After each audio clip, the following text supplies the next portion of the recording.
Hey, people. Hopefully, you can hear me. So, Father Eric is in the Ozarks, I believe. He is in Arkansas at um, Eric and Ted's Excellent Adventure. Um, and he asked me to stream at his time just so people would have an opportunity to speak about stuff if they want. This is Happy. Happy, say hi.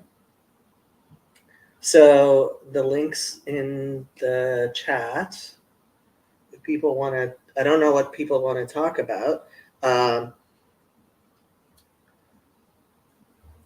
he is on a plane going back home to North Dakota. He said to put a link on BOM, but I'm not on BOM. So if somebody wants to put a link on BOM, that would be nice. If people want to talk, we could talk about whatever people want. Uh, I've been working at Catholic Charities. We could talk about that. If we're still talking, if we're still doing Catholic chat. I considered calling it sedevacantist or something like that, but I figured, uh, yeah, I'll just try not to be I'll try not to be. Thank you very much. Tertium comparationis. But I figured whatever people want to talk about. Apparently, there's a new papal encyclical out about environmentalism. Francis encyclical. Laudato Si 2.0.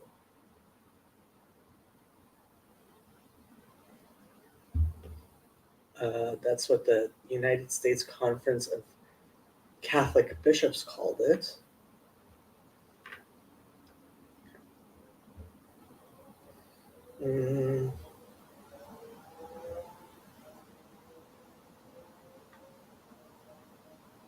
Well, that's what it was.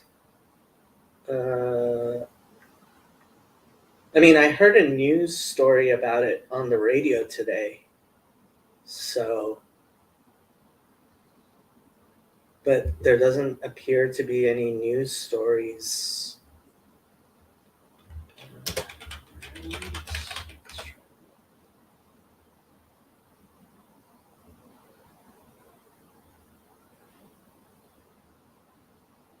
Should I go to the NPR story?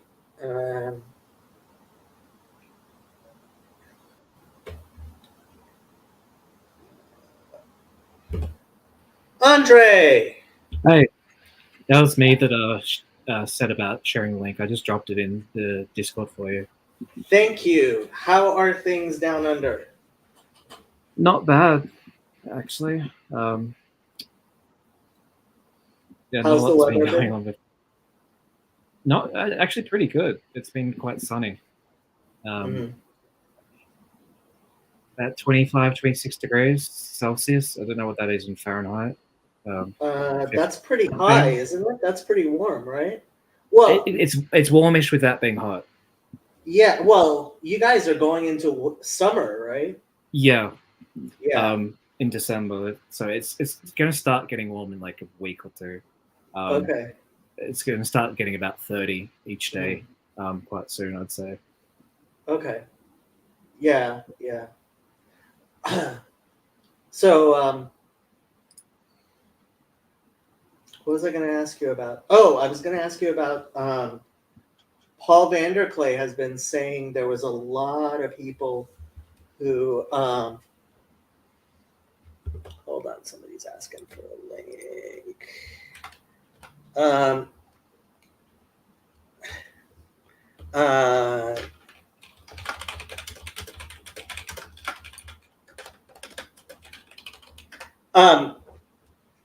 what was I saying? Paul Vanderklay was saying something. Oh yeah, Paul Vanderklay was saying at ARC there were a lot of Australian politicians and people who were attending, which is interesting. Oh, yeah.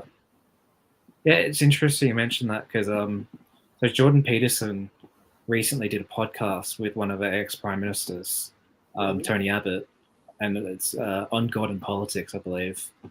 And he was so we've had like I think since 2010 we had like 7 prime ministers or 6. So they went through a leadership change of 3 in the Conservative Party we have here. Who's that guy who does the interviews? John Anderson? Did I have that right? I'm not sure, but it sounds right.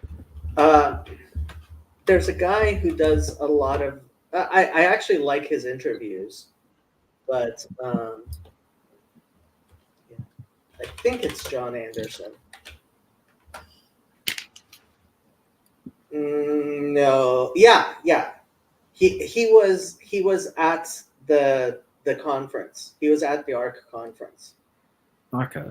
He was deputy prime minister of Australia for 6 years. He wasn't prime minister. I thought he was like a prime minister or something. No one remembers who the deputies are. Like, I didn't even know that. How many deputy prime ministers are there? Only one, I think. Mm. Is it like the vice president and nobody really knows who it is or cares?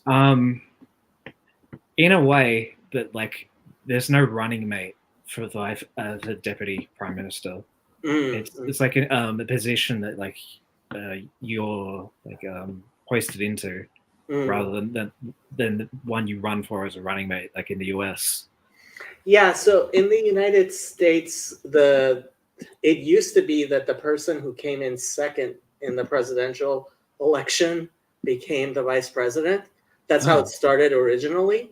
And they saw that would not work very well because like it became not with George Washington, but later on, people started being like, well, if we impeach the president, then the vice president can be. So like the guy who came in second. I mean, imagine if Hillary Clinton was Donald Trump's vice president.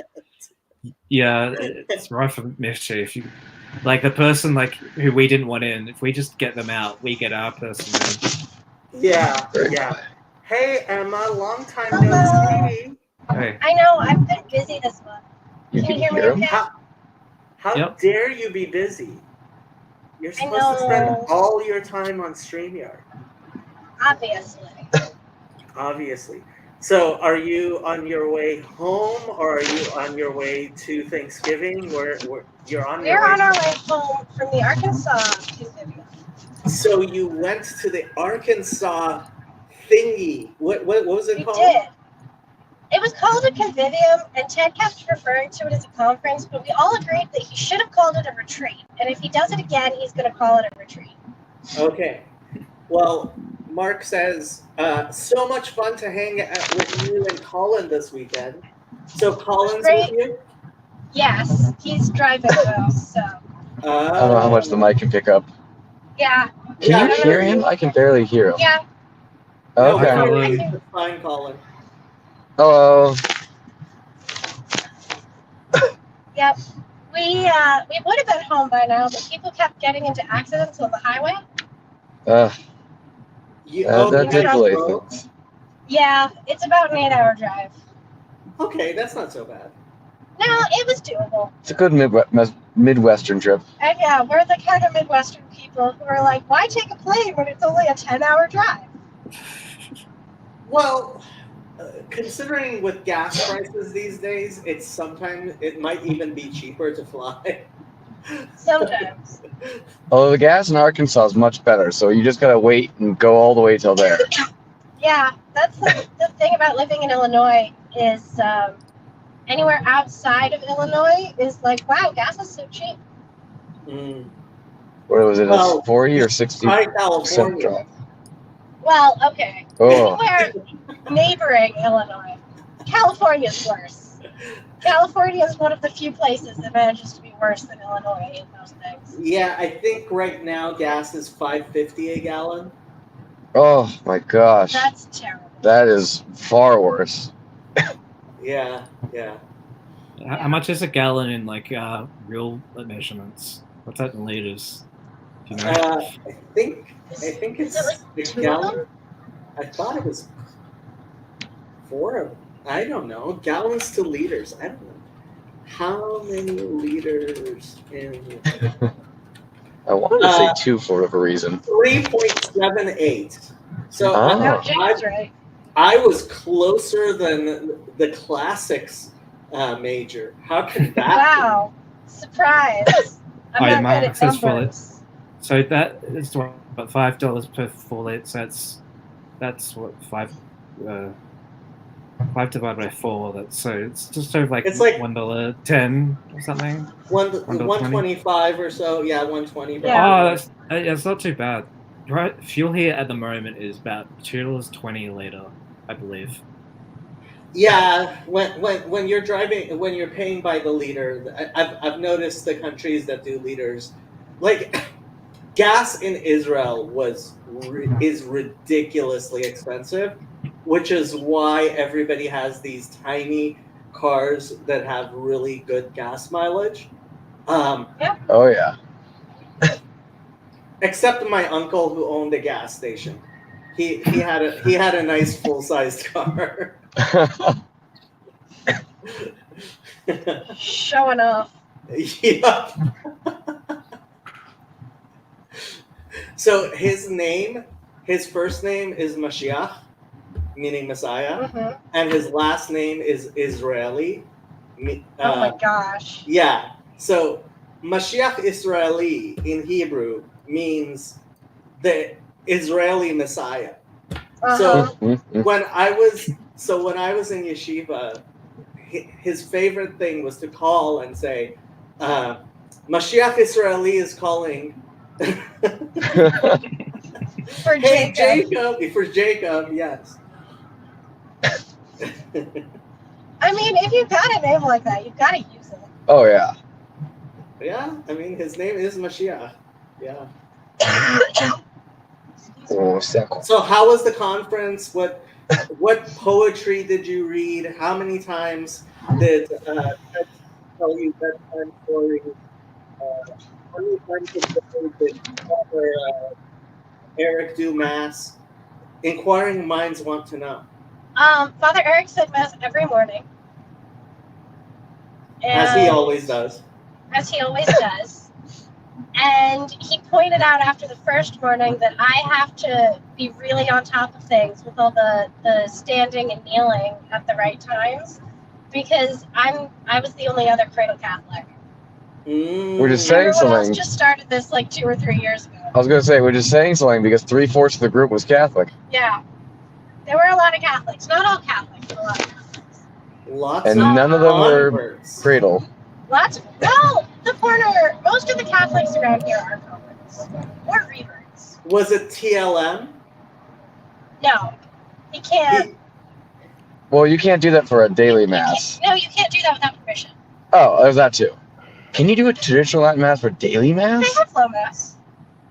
Well, they used Okay, to. yeah, They alright. used to do traditional Latin masses for all the masses. Well, true. Including daily masses. My point is, I didn't know would there be any difference when it comes to traveling. I mean, there's only so much you can do.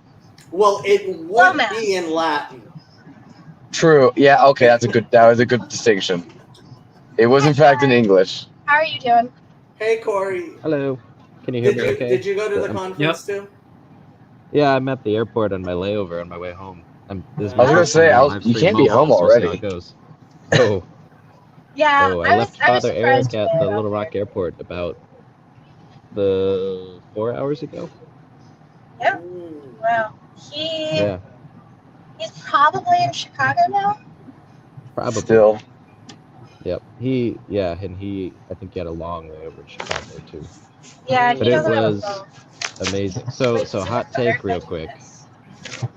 Yes. Hot What is your take. hot take, Corey? Emma Yeah. and Colin See if they back me up. I know Mark already agrees with me.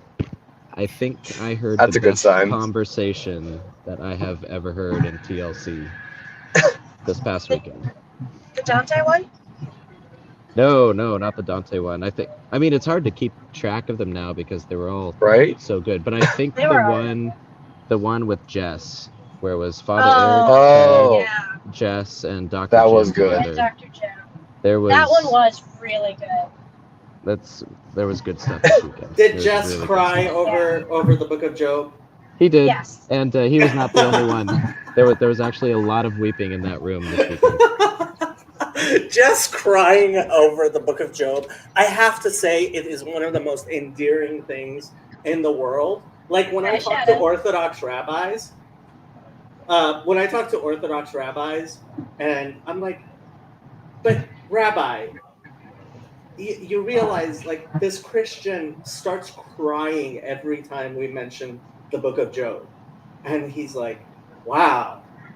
Like the most recent rabbi I said that, he's like, wow, I don't know many people who love the Book of Job that much. Yeah, I finally got to meet Jess, and that was This- really nice. He's a great guy. He's a great Yeah, it was guy. Yeah. wonderful to meet him. Did Yeah. he play his guitar? Yeah. He plays the guitar, right? Plays the banjo too, I right? don't know I if he think does. that was the it? other Jess. He- That was the other Jess. no, Two no. Jesses. There was Jess and there was Jesse. Or Jesse. Jesse from Lafayette, but he played banjo. It was great. We had campfire every night, and Ted and Jesse played banjo. I played guitar a little bit, and Ted's friend Eli, who came, played mandolin. We had That's bluegrass nights. It was wonderful. and Nice. Corey read a fantastic poem Very good. around the campfire. Last night, where most have gone. It's Tolkien gets the credit. Yeah, but you did a really good job reading it. Also very true.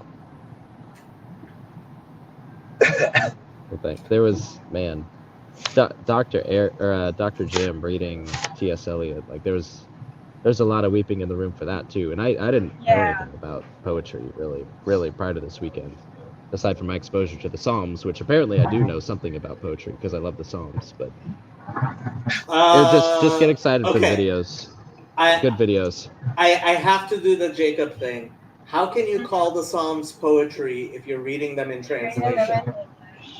I can't. I can't understand. Like reading poetry in translation is like I can't know. even give you an I know. analogy. It's like. Oh, that's right. You never read your Latin I would poem. rather people read the Aeneid in English than not at all. I mean, isn't that the case? I agree. For Something much is of the lost, for historic sure. literature that's written. But we could say that about Dante, could we not? Yep. Same with Or Dante. any I other would rather poetry. read it in English. You So never in a did sense, read your is- Latin poem. No, I In a I se- took up enough of people's time. So in a certain Mhm. sense, you could claim there's a missing meter from Hebrew to English or Greek, but it's done forever and ever. Amen. Like we've been doing this translation for poetry for a long time. There's also a lot of puns. Several times when I've mentioned, especially to Protestants, the Bible has a lot of puns in it. They thought I was being sarcastic. Wait, No, that's totally true. No, Yeah. that makes You- sense. got an Yeah, Hebrew example? poetry is an I entire. mean, hey, the Bible's written by a bunch of Jews. Of course, it's lots of puns. They have a great sense of humor. No, like seriously, like the Bible is filled with puns. A lot of times, it's like half of understanding what's going on is the puns. What's a good one of those puns? Off the top of Is your pun head? the right way to say it, or would like wordplay be the better way to say it? Maybe wordplay, although Ah. sometimes it is actually funny. So the example I like to give is I tried reading the book of the story of Samson. It's in Judges, right? Mhm. In English, and I'm reading it, and I'm like, what the is going on here? I couldn't understand like the story at all. and then I switched to Hebrew. It's like, oh, okay. Like it's all like all the riddles and stuff, right? Like in Hebrew, the riddles make sense. In English, I don't understand how you read the stuff about Samson in English and make heads or tails out of it. You're very aware, or at least I have been, that like you are missing something, and you kind of rely on other people to fill that in. I was going to say, you Thing like We're that. kind of, sort of getting Emma and Yeah. Otherwise you miss it. They're But- mobile, so they're Colin, breaking when up. you're you're going through the Oh, road yeah. and going, you are talking What now? this. You were Oh, that joining on was us, an example. Colin. We got really. Yeah, That was admittedly, I am talking towards the steering wheel and not the phone for obvious reasons. Yeah, And we can relay I don't that. know if both these earbuds have a microphone or not. Colin, Oh, if you yeah. kill Emma, we will never forgive you.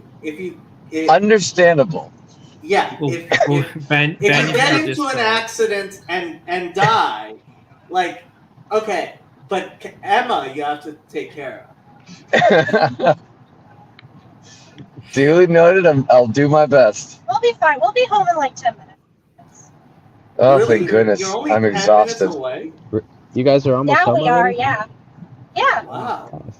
We would have been home an hour sooner, except everybody kept getting into accidents. Yeah, we skipped like 10 lunch. minutes ahead of us. We skipped lunch, and we're gonna do dinner when we get there.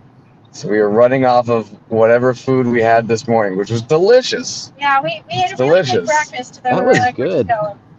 It was good. It was a lovely Got to eat little with the town in parish. Arkansas. It was a lovely little parish in a lovely little building with a lovely little diner right next to it, where all the geriatric parishioners went afterwards, and they invited us and they paid for us and Father Eric. It was like a little taste of like. So was the Yeah, that's parish great. priest involved? No, so No, the he parish was- priest, Father yeah, he was Eric, like- knew that they were going to be in the area, so he reached out to the priest at just the nearest parish, and he said, "Hey, I'm going to be in the area. Can I just like show up and like help you with mass?" And the priest responded and was like, "Actually, I'm not going to be there. Can you just do it?" Oh, like- wow. Oh no, Emma needs to add the extra details. Well, as Father Eric tells it, when he called the priest, he was like, well, it won't actually be me. It'll be a guest priest. And he's retired. And he has to drive like 40 miles. And then Father Eric was like, do you want me to just cover the mass? He's like, would you mind? That would be great. Okay, that's perfect. I love it. Yeah. Yeah, so we that's said mass, which was hilarious because we realized afterwards it's Ted's mother's church. Yeah. It was Ted's mother. Ted's mother was the lector. Who, by the way, she got has up to great stand up there, paintings, and Emma was poetry, like, and "Is that food. Ted's mom?" Well, I've seen lots of her art. Yeah. She does poetry too. And she She cooks recited some well. of her You poems, don't and it forget that. So why doesn't she come on stream? I mean, she's probably a lot She's smarter way too- than Ted is. She's way too involved in real life. Yeah. I was gonna say like- she's too above sane the for internet. us. Real life schmeal life. I honestly, I have to say, I got into a bit of a Twitter tip today with a You don't large say. with a large Twitter account. Like I got in the middle of like this partisan fight, and at first I thought it was a bunch of bots because I couldn't believe that actual lawyers would be like so furiously like tweeting insane things at me.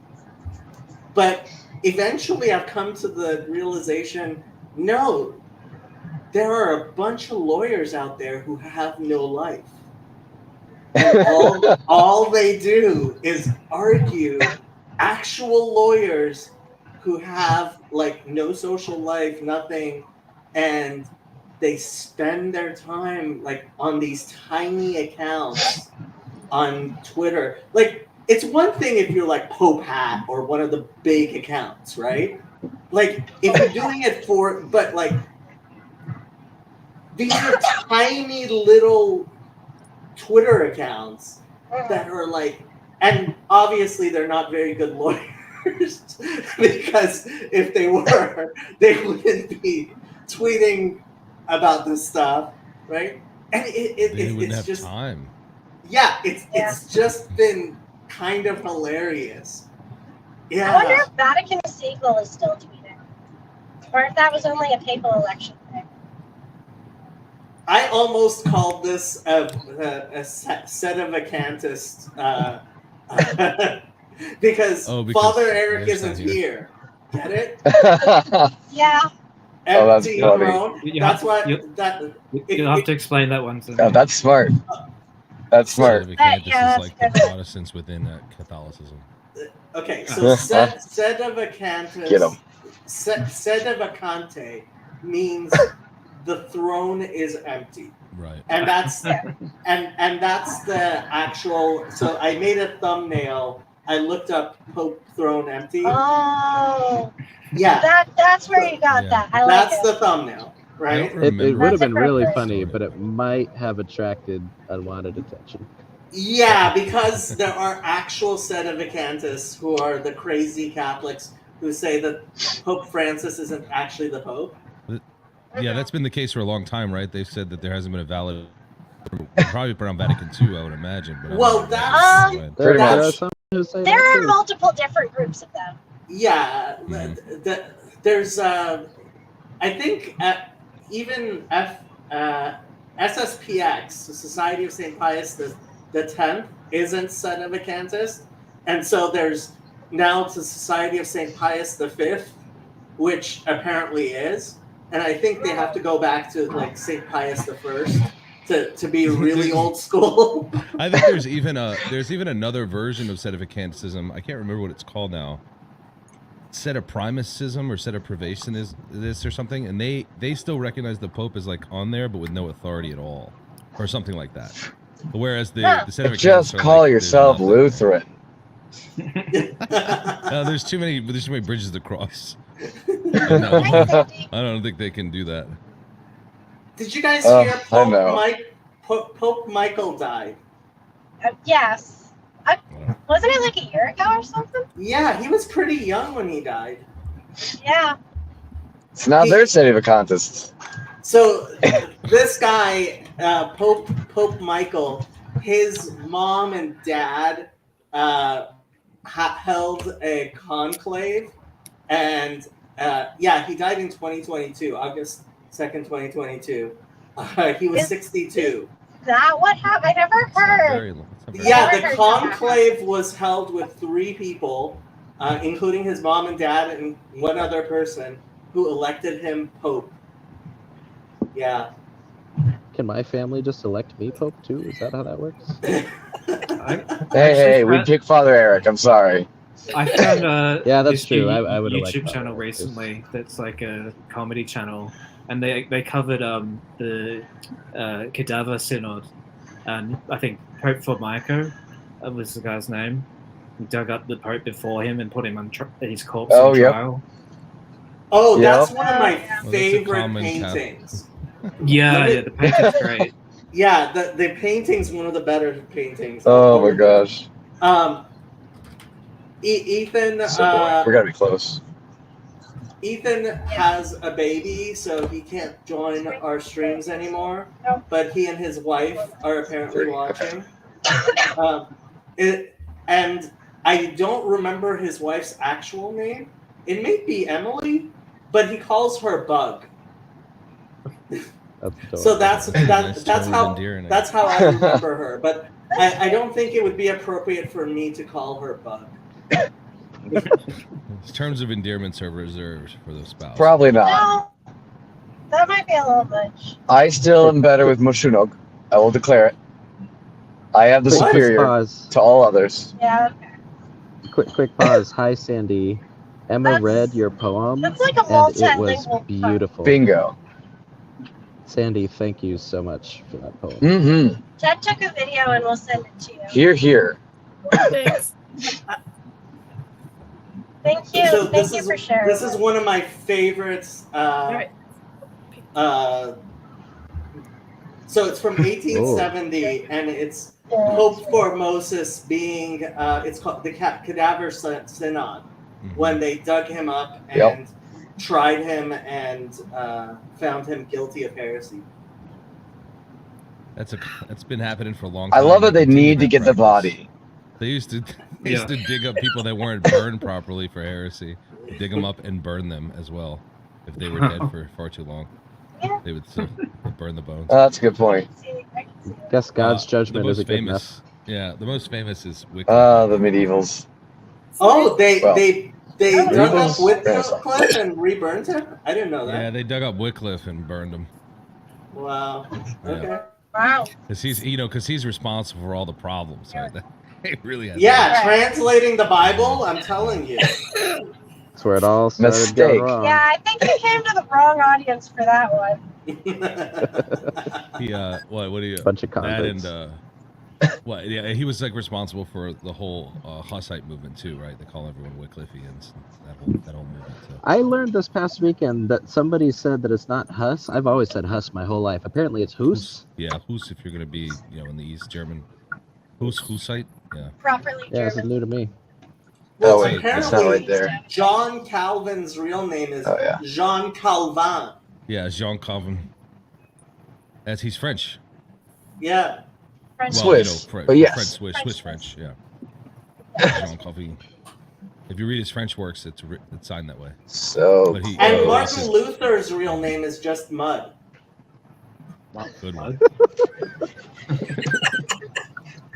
That guy's very fed up with us. Understandable, sir. My favorite thing is Jacob the Jew having these awesome takes on all these Christian historical things. It's great.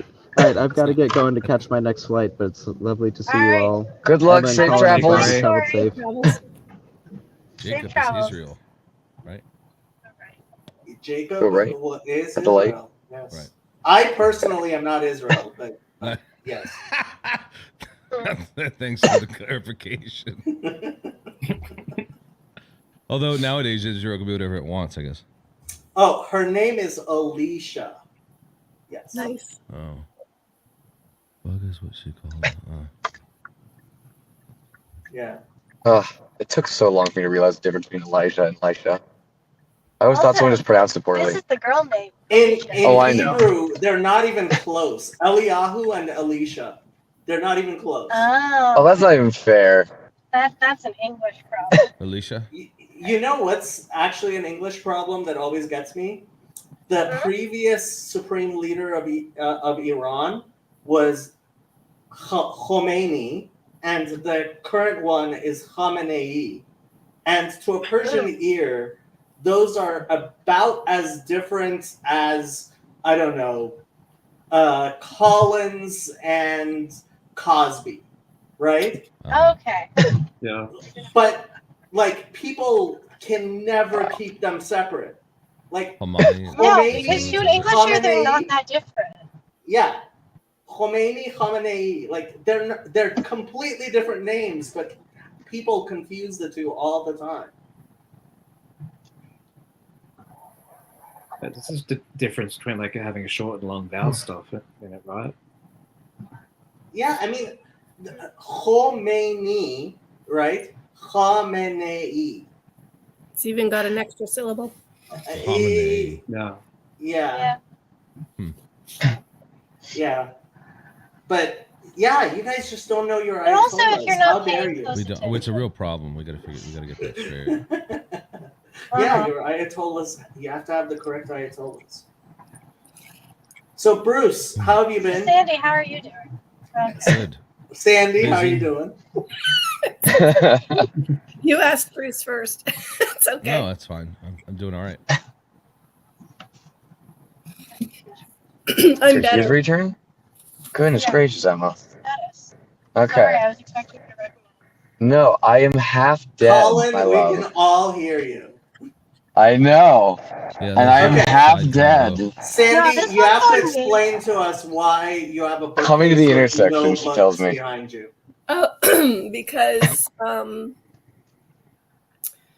somebody made me read Maps of Meaning. And now my apartment's even worse a mess than it was a month ago because I'm shoving furniture. Hey, that's good. That's I know. good. That is It is good. good. Yeah. Yeah. My bathroom, hopefully tomorrow the plumber is going to come and reinstall my toilet, and hopefully I will once again have a toilet, which will That'd be be nice. You can't install a toilet, bro. No. Correct. Oh, Can come you on. install a toilet, Bruce? Absolutely, I've done it many times. I think my mother's done that once. Ah, you got me on that one. Wax They- ring and all. No, I no, was we bought toilets. charged No, she an hides them, that's right. obscene amount Nope, to that's red. do my very tiny I bathroom. got it from here, I think. But Just the Getting- toilet or like the whole I just thing? need no, to actually the know. entire always coming. bathroom's been completely remodeled, and it's been a month, and I just want Let's to go. have a bathroom again. Like, it's very I'll need different. Wait, did you Doing have a a- second bathroom, or you No, did I you like don't. outside? Getting this It's out. a Not- one bathroom This place. is starting to sound pretty gross. How Well, would you go into the bathroom? so wow, Jules, Hello. how you doing? I'm doing all right. So, well, I live in a building that has the recreation room for the building has a bathroom in it. So if I really need to go to the bathroom, I go there. My sister lives not too far away, and I got a gym membership so I could shower Wow, you really have been without a bathroom. That's hard. for a month. Over a Oh. month. Oh, Yeah, There. it's that's awful. Yeah. Do you guys know Jewel? I I don't think I think so. met Sandy and Bruce. So Emma is married to Colin, and Hello. Colin Yeah. is maybe possibly going to be on the board of Fountain of Comfort. Okay, sounds good. Maybe, kind of, possibly. Well, it's not up to me anymore. I'll be on it. True. Jules is on the board of Fountain of Comfort, so he gets to decide. I don't. Oh, To be fair, it is a vote, so I think we have like 5 active board members right now. So Correct. Yes. so drive carefully, talk nicely to your wife, be exceptionally good. I suppose. We're almost to our street. Yeah, that light is ours. That is our street? Yep. Isn't it a little early? No. No? Where's the Jimmy John? There's the Jimmy John's. There we go. Oh dear. Oh, What's we're it, Jimmy turning on our John's? street. Not You yet, it's a sound red light. Kind of like you're gonna have to peel him out of the car and drag him up the driveway, Emma. No, because I have to carry the stuff we have in the car. What's that? What's it called? Suitcases. We gotta carry the suitcases It's in. been a very long day. Colin is Great obviously morning. very tired. Yeah. That's okay. I drove 8 hours to and 8 hours back. That's good. I'll take it. Mark says Colin has a great therapy idea. What is your great Yep. It is therapy all idea? Colin's idea. What now? The new. Oh, you're asking me this at this hour. Okay. This is almost all Mark's idea. I'm just writing down thoughts. I haven't gotten anything concrete, and if I have, I would not remember it right now. But Mark has a great idea, and I like it, and it can be used for therapeutic purposes. I mean, half the stuff we did was group therapy work, and all of Mark's descriptions were very, very just effective group therapy.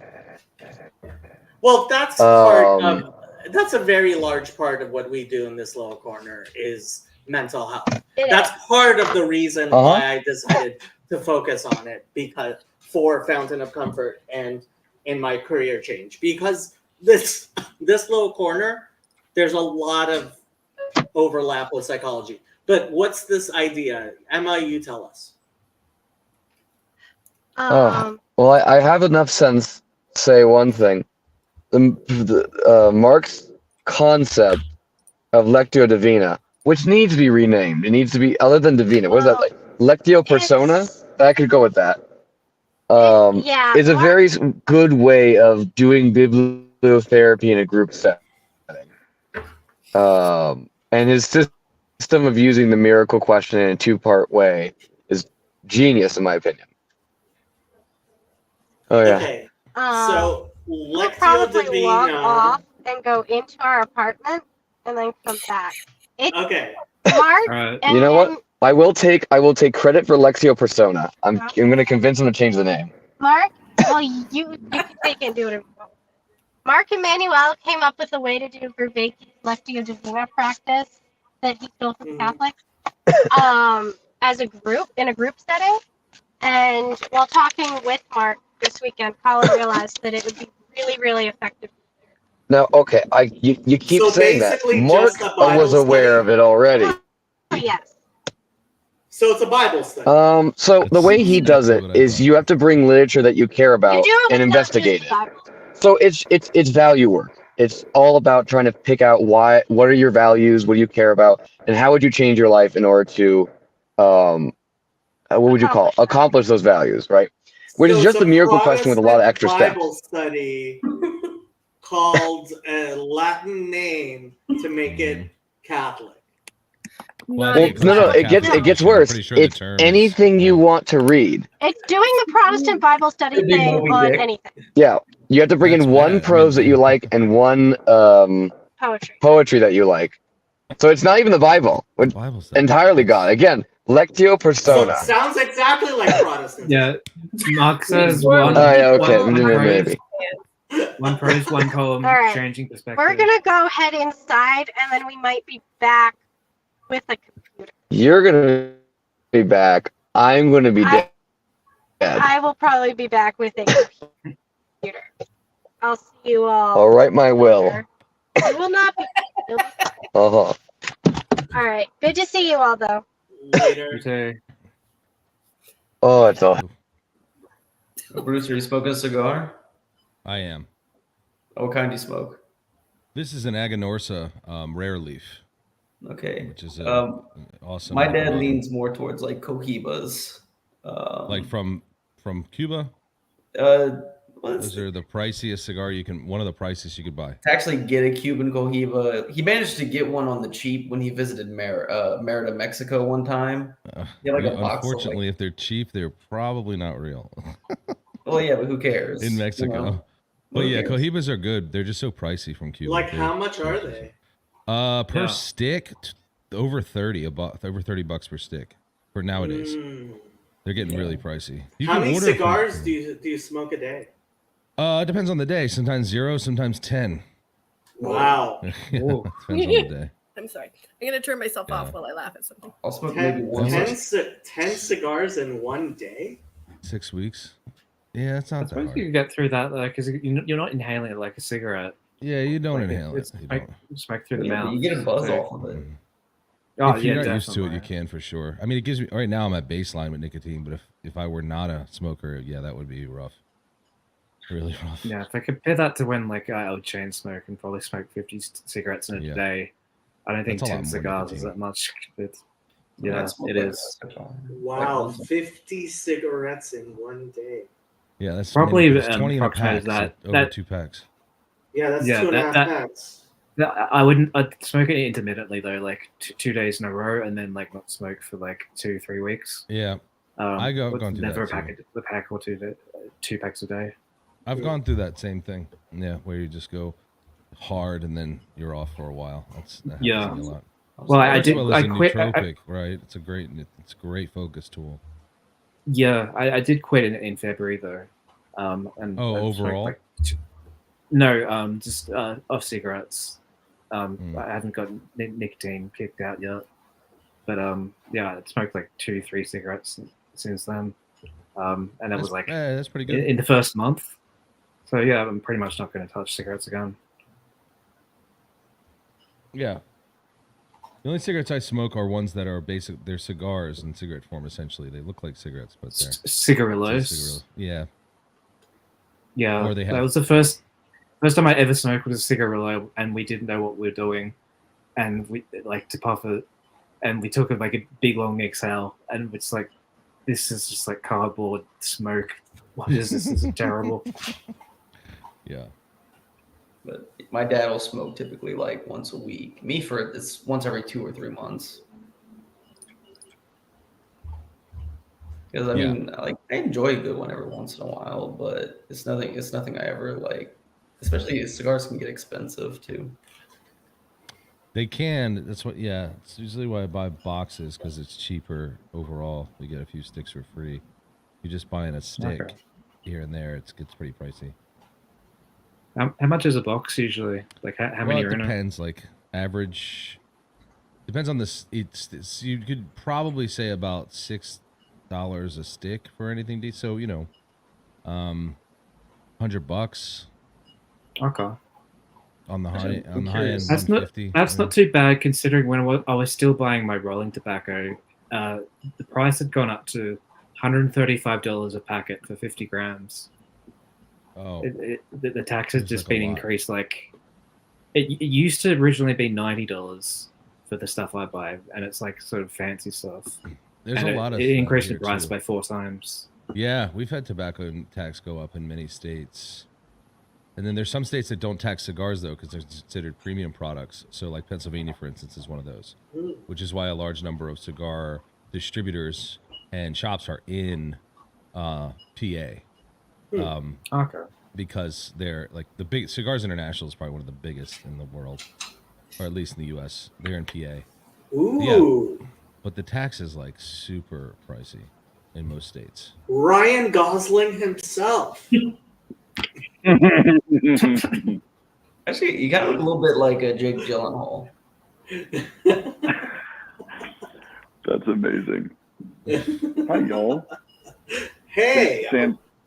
Sandy, your poem was awesome. I like writing. Well done. Yeah. This is a poem she wrote? Or that was she? You wrote it, didn't you, Sandy? Yeah. Yeah. It was Have you got a copy of it somewhere I could read? Okay, so a confession. I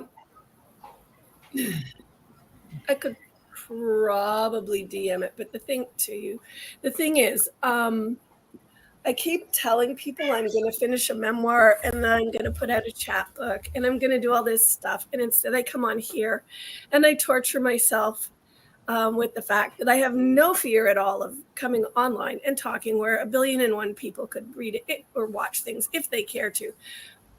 But all the stuff I write down doesn't go anywhere. This is the farthest one has been, I think. Well, maybe to BC, whatever. Yeah. I do have three poems online with a local writers group online page, and I've got some essays a few places. But yeah. Okay. Would you like to read it? I'd be interested if you wanted to put it in the private chat at all. Oh, can I do that? Yeah, you just it's next to the comments. It's private kind chat. of like We just say. I talked to author friends, and because I've got a whole bunch of friends that are in writing, and they said if you want to submit it somewhere and get it published, then it's fine, have it read, but don't get it printed out and don't don't have it read on screen. The thing is that a whack of people have read it because I've emailed it to them, so it's not like nobody reads it. It's just kind of, yeah. You want to know what it was? I can find it. Yeah, I'm curious. Ted's probably got it. You could just read it, Sandy. Well, no, she's trying to keep it off. She's trying to keep it off recorded places in case she wants to publish it, right? Is that right? Something Sort like of, that. although, Jacob was harassing everybody about getting off his StreamYard. And so then I opened up a StreamYard and I've explored it. And I keep talking to CW and a couple of people about, well, I should just get something going and read poetry because I'm obviously not going to publish anything. And I'm not afraid of just talking. And it's not like you would lose your copyright because you. Oh no, not no, at it's all. just a matter of anybody that wants something unpublished would refuse to take it. But there are a few spots where I could still send it that does previously published stuff, because this is considered published if I read it online here. But at least someone will kill me because I made them. Ted will kill me because I made them go through hoops to not do that. Should I read it? No, it's funny, Sandy. That actually worked out great because when people read stuff, some of it stuff they had written, some of it was stuff that they loved. We didn't record any of it because part of the point of doing something in person is that there's something special, right? It's just there for the people who showed up. So yeah. We recorded the talks, but then there's a bunch of stuff that we didn't record just so that people would feel freer to participate, and then also that it was just for the people who were there. So, but yeah, Emma did a great job with your poem. Yeah. Did she? Have something special for like the event. She comes back. Yeah, exactly. It was funny. Father Eric looked at me towards the end. He's like, you did a really bad job advertising for this. He's like, it wasn't a conference. This is a retreat. Like, I know, and I wanted to be there really badly, but retail, 3 weeks of Black Friday. It's truly a black time, isn't it? I keep telling myself I really should retire one day so that I actually have some time to do something.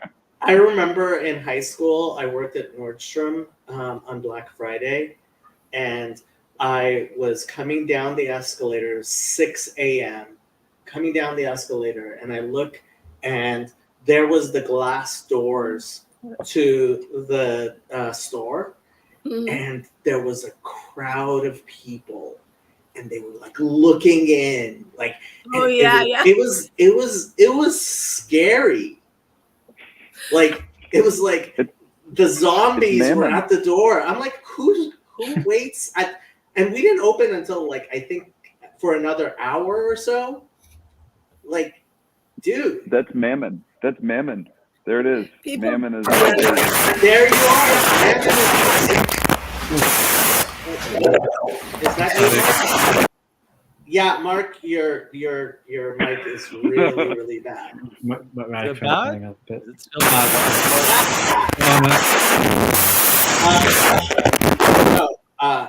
No. It's like extremely loud white noise. You're having an awakening to the microphone crisis there, Mark. Yeah. He came over from the dark side and brought it with him. And Mark spoke out of the whirlwind. Mark coming in the spirit of the day. Oh my goodness. That one any better? That's a different mic. Okay, now it's fine. That's way better. That's better. Yeah. All right. That's legit.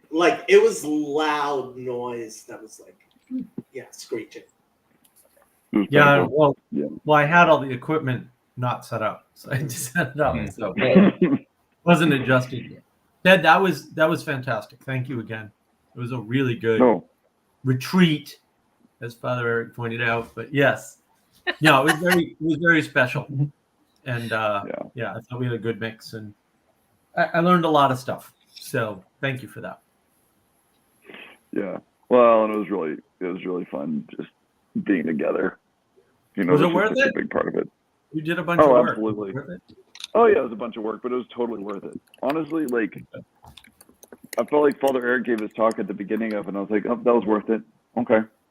Like I would have gone through the trouble just for that. And then so also, playing paintball with you, that was worth a lot to me as well. Oh, so you guys did do paintball for Jesus on Thursday? We did, only we didn't get that many people that signed up, and then a bunch of people that signed up either didn't show up in time or did.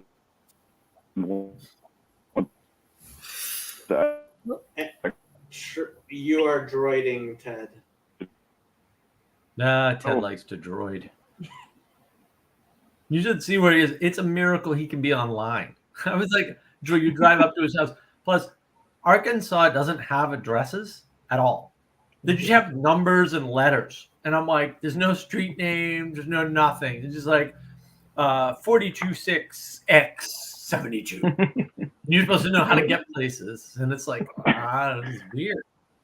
They don't want you to get anywhere there, Mark. They don't. You're not supposed Beautiful to be there. place. Oh my God, the pictures Yeah. I got while I was there. Oh, I was very surprised how beautiful Arkansas is. Yeah, because I figured a place that's that beautiful would be very densely populated. It is absolutely beautiful. Yeah. No, there's nobody lives there. I don't know why. Are the winters really harsh or? Nope. No, the summers are brutal. I was there in July. You might have. We occasionally get some breaks, but man, like the summers will kill you dead if you're not used to it. All the people live on the coast. I mean, just like all the people live on the coast. It's that It easy. can't be worse than the summers in like Tampa. Like Florida summers are horrendous. Louisiana, we had some days in summer that got up to like 120. Yeah. Damn. And then the it's not that bad. humidity in Florida is just killer. Yeah, we've It's got all the about the humidity. humidity. Yeah. Yeah, I worked myself like wretchedly sick 2 or 3 times this summer working outside, like bad, like drank 2 or 3 gallons of fluid and still was waking up in the night with raging headaches and was like feverish the next day. I was gonna say, they make those little at academy. They have those like wet towels you can put around your neck to keep your neck cool. Those are good for your. The problem is that those neck towels require that like the air is dry enough to actually be able to evaporate things. Yeah. So it's like great in Phoenix. It's great in Phoenix. Hey, Ted, do you put salt in your water like those funky drinks they make now? You know, I just started doing that this year. Actually, no, this friend of mine that I do tree work with, he turned me on to this. It's half orange juice, half coconut water, and you put as much salt into it as you can manage to drink. Yes. And you hit that at about 11 o'clock in the morning after you've been working. It's like unreal. Because your body has everything that I need right now. My body has been longing for this. Coconut water is magic. It's natural Gatorade. It's fantastic stuff. Why do you have the salt in there? It was Gatorade's apparently based on invention of some, I think Jack said Florida football coach, which would make sense for why you would need that. Ted, have you met Charlie Hancock? No. I would like to. I think is there another Charlie on the Discord, the Bridges of Meaning Discord server? Yeah, there's Charlie Campbell. Charlie Campbell is a student in Iowa. Charlie Hancock is a tree surgeon who was very active on BOM a couple of years ago. He's a pastor of a Baptist church in Arkansas. And that's why we actually, when we had the supposed first annual fishing trip, which wasn't the first, it wasn't annual, and it wasn't a fishing trip. It was held in Arkansas. That is hilarious. No, I really want to meet him. No, you said something about that, and I got the names confused. I saw Charlie on there. I was like, oh, this is the guy that Jacob was talking about. And so I messaged him, and I was like, hey, you're from Arkansas, aren't you? No, I'm from Iowa or wherever. Yeah, that's Charlie Campbell. Anyway, yeah. Charlie Campbell. Yeah, Charlie Hancock. I'll have to look him up. I mean, it's bizarre that he also does tree surgery. Like, I feel uncomfortably like a copy. I feel like a facsimile. No, not at all, Ted. Not at all. No, you and Charlie could not be more unalike. Although it's very funny that both of you live in Arkansas. Yeah. Yeah. Yeah, I did a video with him ages ago. So. Yeah, he was very active, but look, he's got a family life. What? Does he still post on his YouTube channel? I don't think so. He's just not been very active online for a while now. And frankly, I mean, he's got a real life. He has kids and a business, and his church. Well, Yeah. he posts on the Bridges of Meaning on the 16th, actually. You should really talk to him. He's a great guy. I just dug him up. I just found him. I'm gonna message him. Yeah, that's really cool. You know, also I love tree people, so wouldn't mind spending some time talking. People of the trees. We'll get him to go next year for the second poetry retreat. And if you do it again, you got to get Dr. Jim. Dr. Jim is awesome. Dr. Jim is I was such a fan before, and now I'm more of a fan. I just love that guy. He's great. I've been meaning to have him on my channel. We talked in Chino, but like he's been busy and I've been busy. Yeah, he's been pretty busy. He might be setting up a new setup so he can do videos better. And he gave me a recommendation for Anthony Bourdain's biography, and it's free on Spotify apparently. And I've been listening to it on the trip, and it did not disappoint. I mean, there's meaning crisis there, there's intimacy crisis there, there's all this stuff about the what's it called? I'd have to look it up. Like I was driving when I found it, so it's like you just tell Google what to find, and it just finds it. So I wasn't really paying attention to the name because I didn't have to. But it's his producers, his former producer, one of them, but his last one. And wow, and I'm not done, but I'm at chapter 14. I don't know how many chapters it has, but.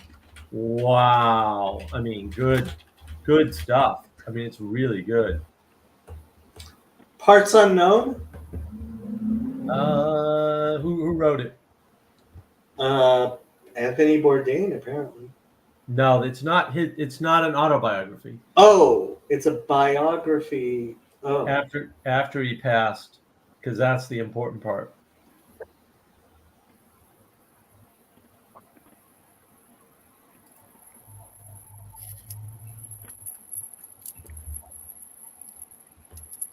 Yeah, I don't. Well, I mean, I have Spotify. If when you get a chance, if you could let me know. I will. I'll find it. Yeah, it's just really good. I mean, it's like Bourdain's in the middle of a meaning crisis. He's struggling with intimacy. It's right in the book. I don't like the way it's written because it does the bouncy time thing, and so he keeps flashing forward and flashing back and flashing forward and flashing back, and I'm like, I hate that style. Lori Woolever? Nope. Okay, I don't know what to tell you. I will find. Well, there's like a dozen of these damn things. There's a whole bunch of them. Apparently, yeah.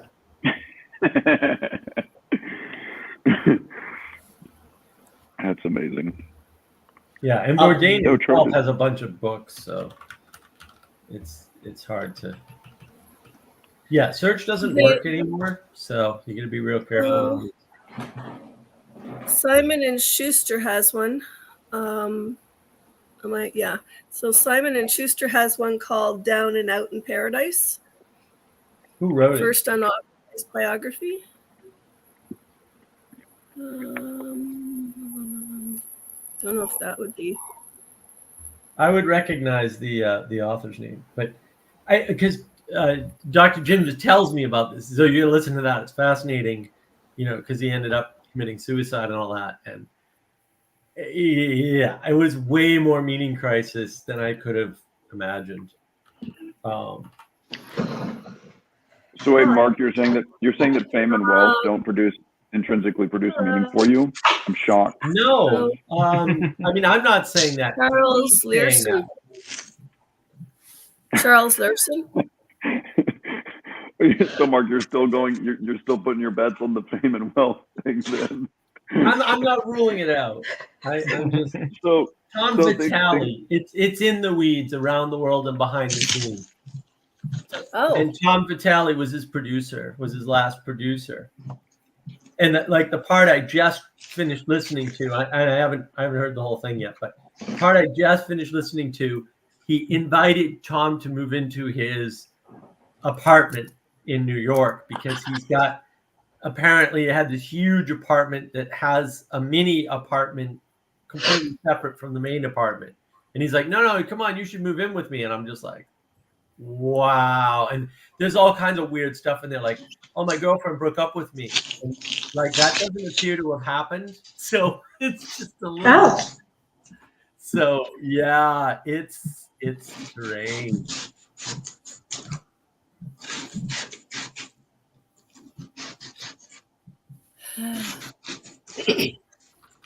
So Sandy, did you read your poem? No. You should read your poem. No. Let her keep it private. It's good. Keep it private. You're doing good. Yeah, if Mark says it's good, then I don't need to hear it. Like, I know it's good. I trust Mark. No, Okay, it was great. It was great. It was really lovely. So if I don't think that's necessarily a great poem, it's just kind of like Authors never like their own work, Sandy, but you're a bad judge. Sorry. I hate to break it. I know. I've had that lecture for 2 years running on memoir and essay and poetry. And I'm like, yes, I'm going to have to reread Maps of Meaning or something else. Wow. So, You've read it once already? Once Jacob Good made for me. you. No. I didn't make you read Maps of Meaning. I said read 12 Rules for Life. Yeah, and when I hesitated on that one, you suggested Maps of Meaning, and that one came from the library first. I do also have 12 Rules for Life here because I borrowed it out of my ex's apartment. I still haven't read 12 More Rules for Life. My sister bought me a copy, and I still haven't read it. Okay, so you want to know another weird thing? The guy that works in the phone, the guy that works in the phone booth at work, when he walked into the break room today, he screeched to a halt and looked at me and he goes, "Oh, I was going to bring that book in with me." And the book he's reading, 12 Rules for Life. Nice. I'm like, I'm surrounded by this. So Sandy, I think. If you're just sharing weird. Why not to actually live my life? Why? Back when I worked in a butcher shop, there's this guy. I really enjoyed him, but just like, man, you just basically like could not get more rough or blue collar. Like he was basically made out of blue sandpaper. That's how blue collar and rough he was. And nice.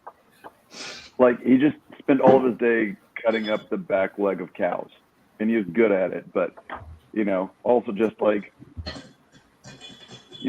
sort of putting his life back together. One day we're getting ready to start cutting. He's like, "Man, there's this guy I've been listening to that's got some really good points. You ever heard of Jordan Peterson?" I was like, "What?" Yeah. How did you find this guy? It's just amazing. I don't know. It's like that's such a weird thing that it's like here's this this Arkansan butcher who's like, "Oh man, I just connect with what this guy's saying."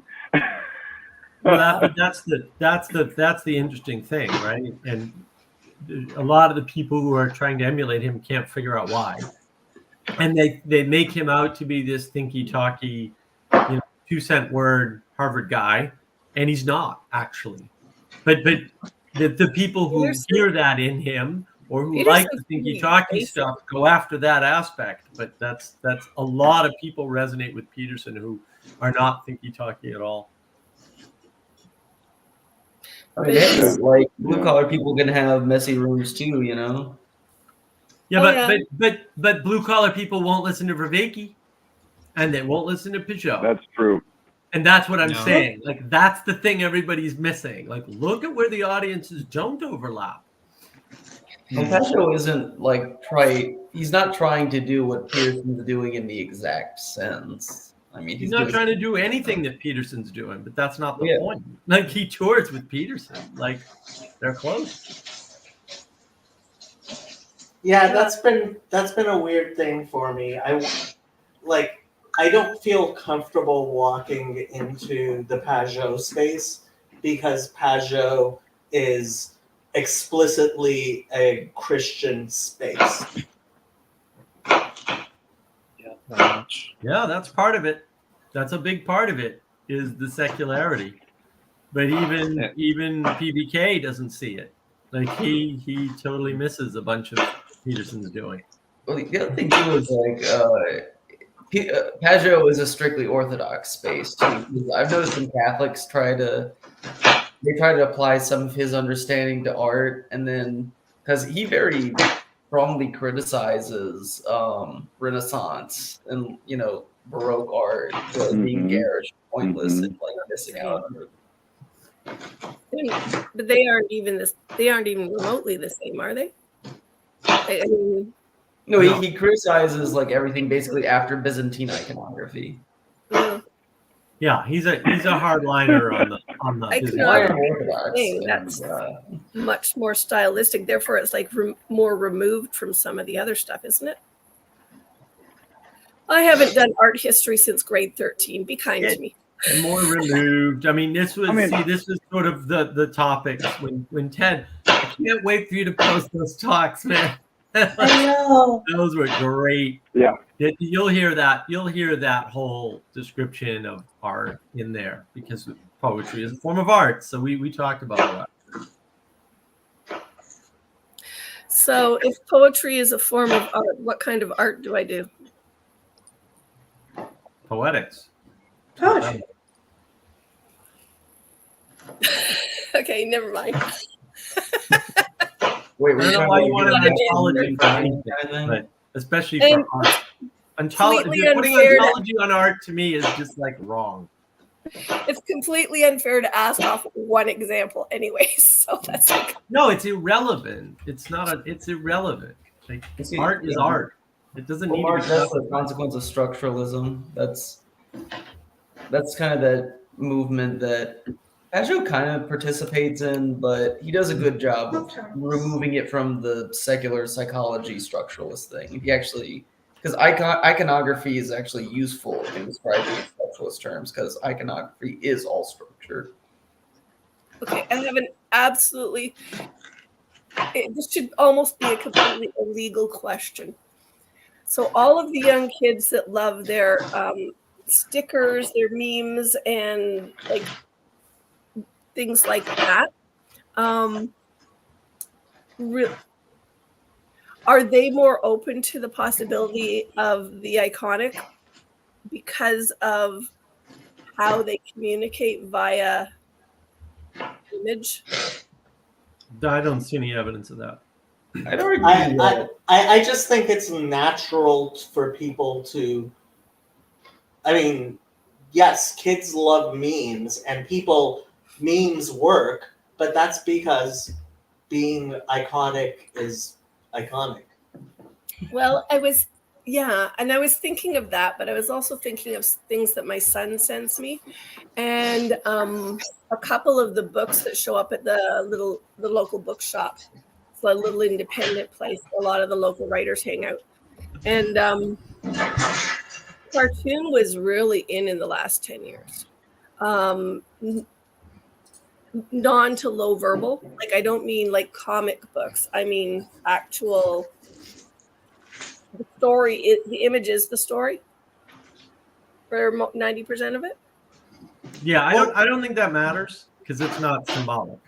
And so you use the word icon, but they use it as a sign, and that's why memes don't work. Like you show me a meme of The Office, it doesn't work because I didn't watch The Office. It's totally non-functional, and a lot of people who did watch The Office will take the same meme and interpret it totally differently. And so it doesn't actually function in the same way. Because there are good memes that do kind of underlie like some kind of truth, that use imagery in an effective way. I argue that. List one. Let's go ahead, find one. Mark, you're being silly. Obviously, there are some good I'm asking memes. for an example. Like, go ahead, find an example of a good meme. I can. We at least don't want you to know this. I want one that meets his criteria. I mean, he made a very specific statement, which is good. Like, okay. I mean, it's not really criteria. I'm just saying that there are memes that underline some kind of truth. Like, you can't deny there are words that underlie some kind of truth. There There's you art go. that underlies some kind of truth. A meme. I don't remember that movie. Come on, that works. I don't know what that's supposed to represent. The joke going over your head. But lots of things are funny. So Mark, this is joke, so short. the joke going over someone's head. Are very you, literal. Is it actually going over your head, Mark? It's funny, but lots of things are funny. Like stating universals isn't really helpful. Like saying something is truthful. Lots of things have truth, right? Like that's not hard to. The low bar. Yeah, that's what I just said. Though is that there are memes that have some kind of truth to them. I'm not saying that they're all placid and meaningless and absurd. I didn't say that either. But so like what's the point so, of saying? Okay, this conversation's going nowhere. Let's go back. My computer is super slow, and I can't get into my son's Facebook conversation with me to find some of the other stuff. But so, deaf joke, meme, whatever. When teaching the ASL class on the general level, and people get asked a question, and they'll just nod and go.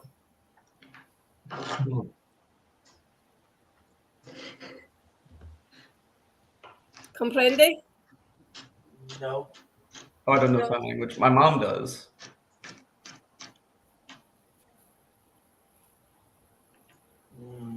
Sorry, Sandy. I understand.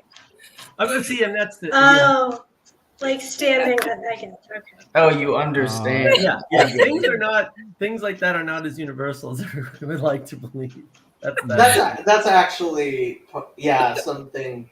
Well, it's descriptive, though. I mean, well, like ASL doesn't work the same way in all the countries, right? It's very cultural because it's a language. There are different sign languages. Like British Sign Language is not ASL. No, two-handed sign language. You know what I meant. Like sign language is cultural, right? Yes. And even within the US, it's regionally cultural. So you have the same actual thing represented differently, right? Well, that was my point about memes too, right? Except memes have additional thing because they don't have an embodied context that is a common referent, unlike sign language. Sign language actually does, so it's way easier to work out because it has a universal referent, but memes do not have universal reference. I mean, there are a few exceptions, sure, but because universal reference. Okay, tell me which culture. Oh no. So tell me this. So when my son was in grade 2, and one of the other kids was away in Europe, and she says, here we sign school in, was it Estonia? I forget. One of the European countries. There, they sign. Yeah. Right. Yeah, absolutely. Right. Sign language is not a lot about their culture. Right, but it has a universal referent in the physical body. And memes don't have a universal referent. They have random references. I don't think anything has a universal reference. I think language is descriptive, not prescriptive. Sign language has a universal referent. That's still my stance. You just said earlier that sign language is largely cultural, though. So which is it? Is it universal or is it cultural? I didn't say it was universal. I said it's a universal referent. I didn't say it was universal. I started saying even sign language isn't universal, despite a universal referent, which is we all have bodies. We all have a general idea of what bodies look like, and that is the referral point, right? And it is also the expression point for sign language. That's why it's called sign language. You make signs with your motions effectively, right? And that is fundamentally different from, well, here's the Office, and here's Superman, and here's the Velociraptor, and here, right? It's on and on. Those aren't universals. Do you have The memes aren't even universal, like through generations, because you have like eras. You have boomer memes, and you have Gen Z memes, and you have millennial memes. Yeah, they're really not universal. Like they're spread all over the place. Yeah, there's like a sort of post irony to Zoomer memes, and then there's sort of like a sarcastic tone to millennial ones, and then boomer ones are just sort of like, "Hey, this was forwarded to me in an email in the office. Haha, my wife doesn't make me breakfast. What a bubba." Like that sort of thing, like chain emails. Well, then does something have to be universal for it to be true then? Why do you keep going back to truth? I mean, lots of things are true. Okay. We weren't making claims about truth. Like, why are you? That's the like, what are you trying to accomplish by No, I'm just curious. I'm just curious what you're getting at, but that's all. Well, look, if something's true, like that sign language that Sandy did earlier, and you can't see it, then you think that's a problem? Wait, something's true and you can't see it? Sandy just did it. She kept doing this sign language, and Jacob and I are like, we don't know what that means. Well, yeah, because it's true. What she signed was true in every sense of the word true, but like it didn't hit with us because we didn't know what it meant. Well, then it wasn't being true because in that moment, for you at least, it was true to her because she understood it. I have zero idea. So it wasn't universal right then. Now. I don't know. I think we're trying to get into some weird epistemology. I don't know if you guys are agreeing, disagreeing. I'm not sure what you're saying. No idea. I'm just asking questions of what He seems to think there's some correspondence between truth and interpretation or something, which is clearly not the case. So I'm just confused as to why truth came up in this and what relevance it has. And I just I'm curious. I like to know what people think about things. I will say the one thing which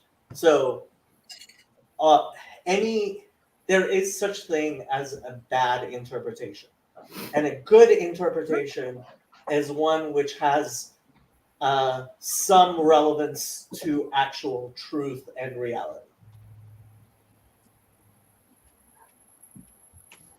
Maybe, but then you have to pick what you mean by truth, because the postmoderns would go, well, this is true because X, and then you're still stuck in the postmodern interpretation hell. Well, obviously, true is the Jewish definition, which is that which is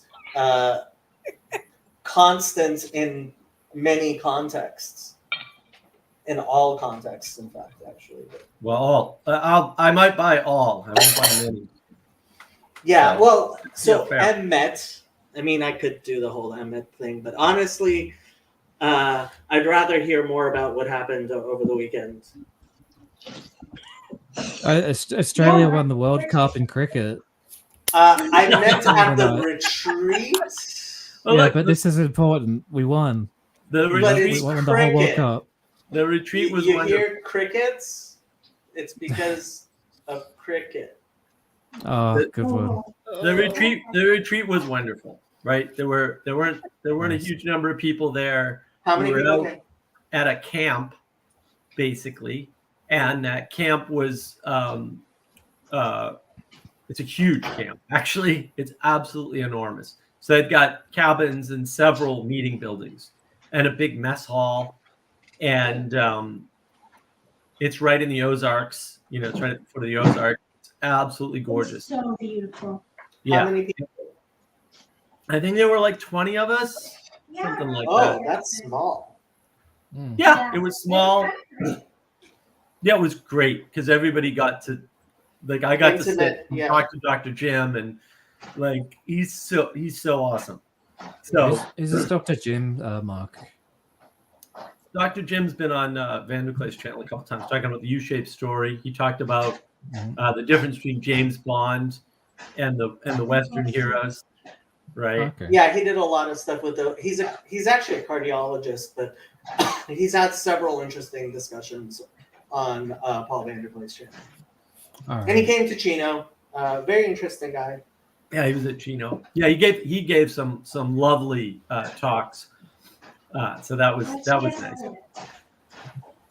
And yeah, the discussion groups were great because someone would give a talk or two people would give a talk, and then they'd have discussions as well.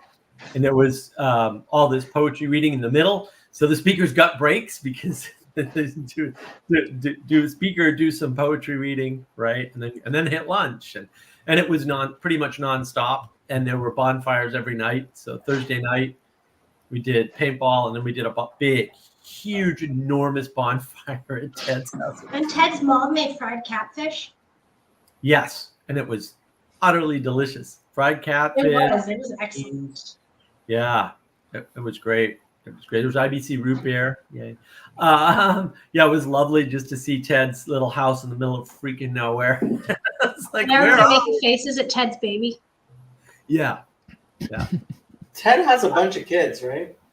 Yes. Yeah. This is the fourth one, the youngest.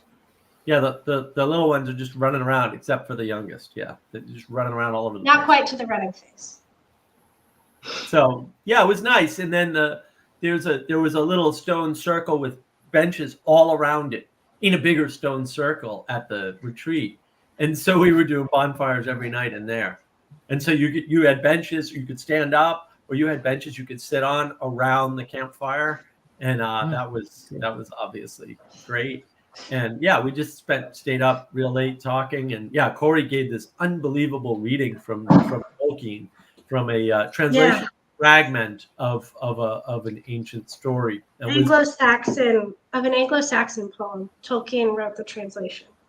Yeah, and it sounded a lot like Lord of the Rings. In not in style or anything, but it sounded like Lord of the Rings in terms of what was happening and the way the pace of how they're talking. But these are this is real epic poetry or something, right? It's right, and they're talking about it as though it's religious in essence, even though they're not necessarily calling out a particular, what we would identify as a particular religion, but they're talking about the honor and the difference between the people who stay on the battlefield and the people who leave, and things like that. And it was a real special experience. And yeah, Father Eric with the saying mass every 10 seconds and prayers every 15. And I actually want to ask Father Eric about this. I was watching Father Stephen on some channel, and it was an Eastern Orthodox channel, and somebody said, can you go to mass multiple times in one day?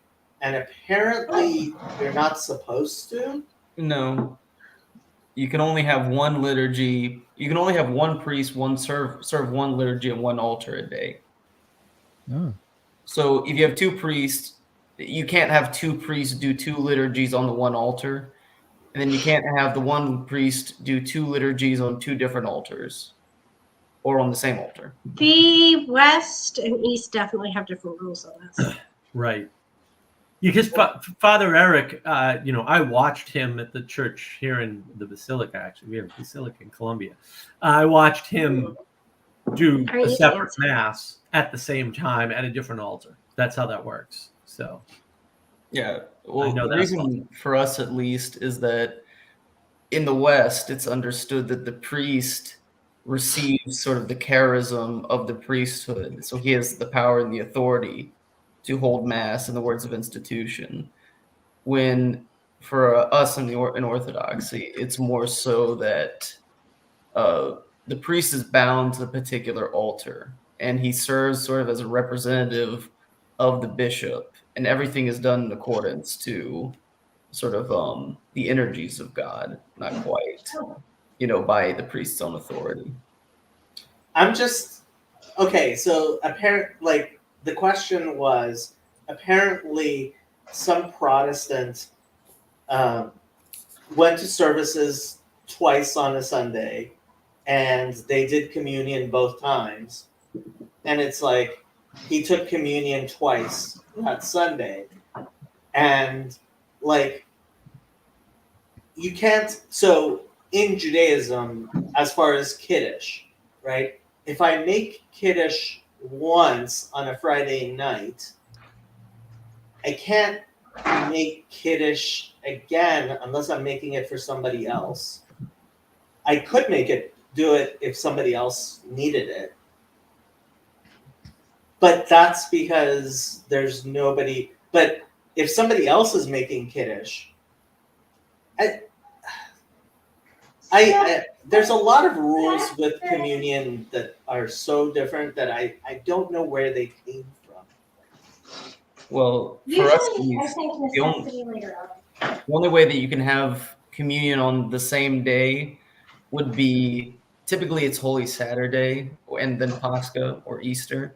How it usually goes is we have Divine Liturgy for Holy Saturday, Saturday morning, and then we have Pascha is a midnight service. So that goes from 10 to 12, and we have Orthros or like Matins, which goes on for a while. Then we have liturgy. So by the time you commune, it's already past midnight. Yeah, but let's say you're in well, I guess you guys also fast before taking communion, but I'm just thinking if you're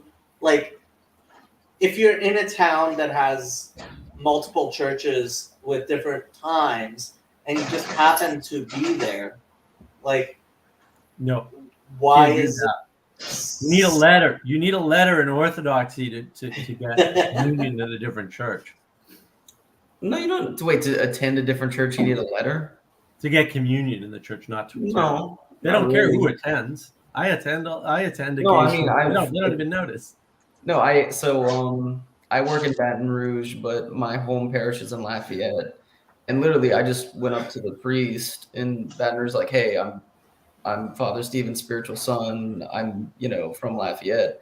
That's all that's required. I mean, if he's so but scared, that's because he believed you. Oh yeah, that's because he believes you. So like when my friend, when she went overseas, she had to have a letter. She said, "Yeah, when I went to Seattle, I had to have a letter too." I'm like, "Well, that makes sense. Like they want to know that you're catechized correctly." Some priests and some bishops might be kind of sticklers, but it depends, who it is. So what are we talking about now?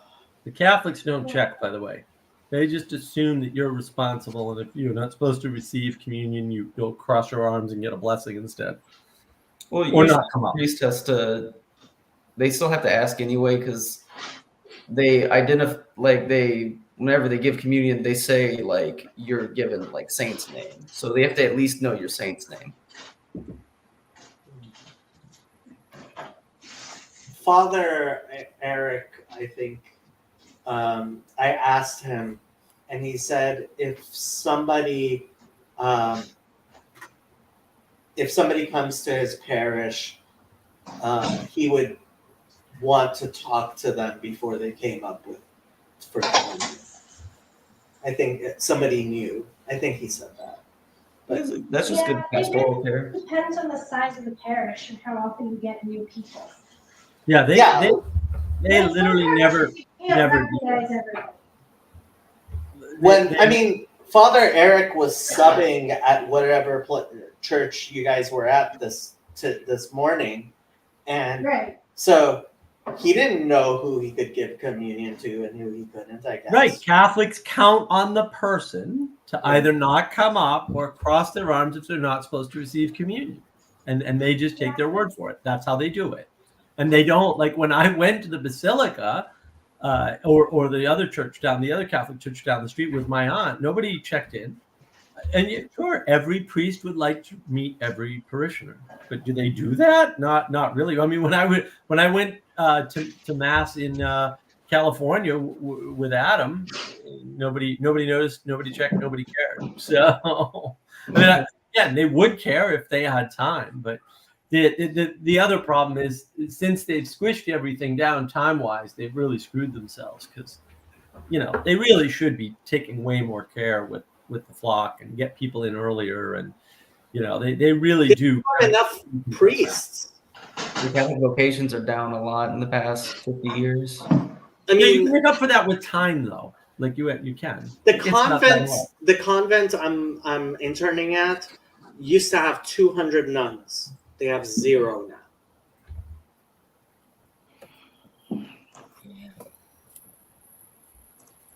Vatican II ruined everything, and we should just become Orthodox. Is that what people want to hear? I mean, guilty as charged.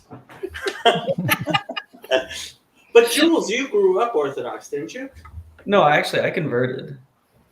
I was. But your parents are also Orthodox, aren't they? No. My dad's lapsed Catholic, and my mom is also a lapsed Catholic, but she converted to like Baptist. Oh, okay. For some reason I thought your parents were Orthodox. No, I'm a cradle Catholic. My mom tried to raise me Baptist whenever she converted. It didn't quite pan out. I never quite bought into it, and then I kind of just ended up Orthodox.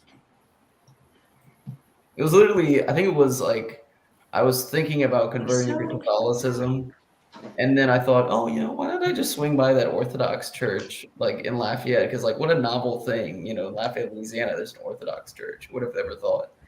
And then, 3 years roll by, and now I'm here.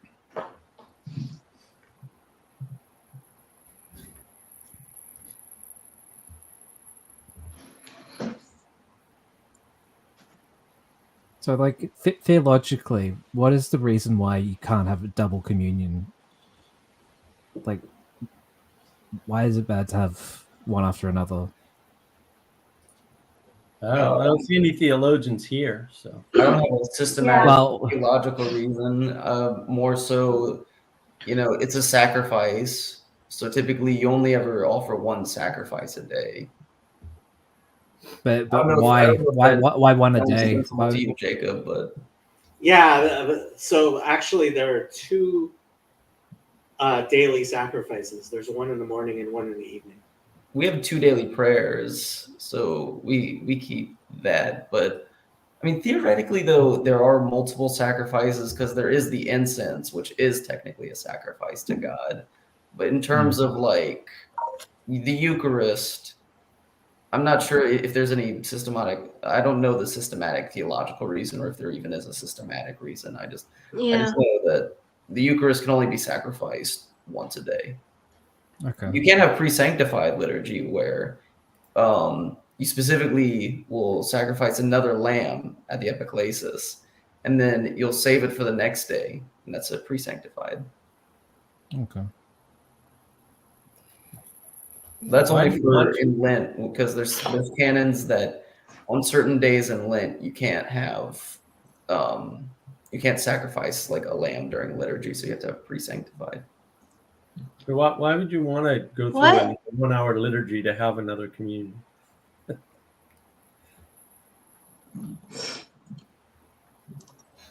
Or 2 hours in the case of Orthodox, where they just or 3 years where all you hear is every third word.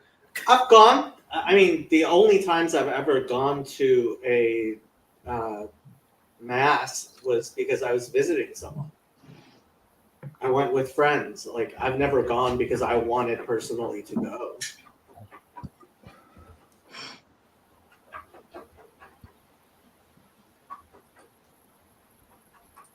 But that's just me.